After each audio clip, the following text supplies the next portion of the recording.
बांगलादेशींना बनावट जन्म प्रमाणपत्र प्रकरणी किरीट सोमय्या यांचा ठाणे व पालघर दौरा.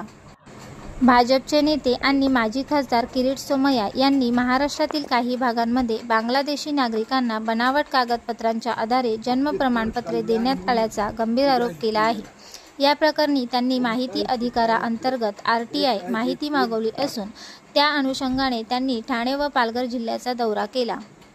या दौऱ्यात सोमय्या यांनी ठाणे आणि पालघर जिल्ह्यातील पडगा, कुडूस, वडवली आणि अंबाडी या ग्रामपंचायतींना भेटी दिल्या.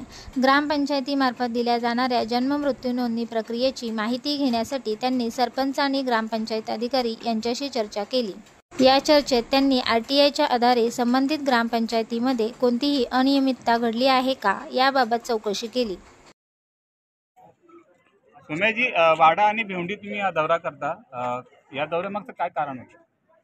सकाळी मी बोरीवली पडगालाही गेलो होतो, जाताना भिवंडीलाही जाणार आहे.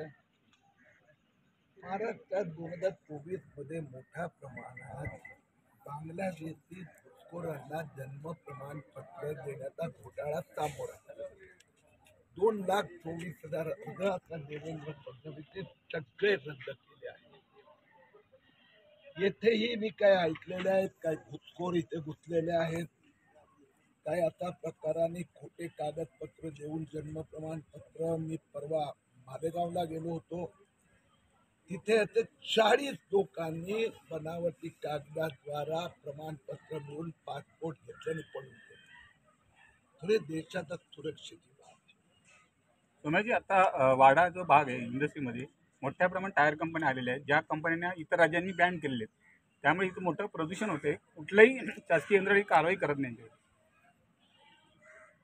मला आत्ता सांगितलं, अर्धा तास पूर्वी आमच्या इथल्या भाजप नवीन अध्यक्षांनी मी ताबडतोब जिल्हाधिकारीशी बोललो, प्रदूषण महामंडळाचे सचिव MPCBचे ढाकणे यांच्याशी बोललो.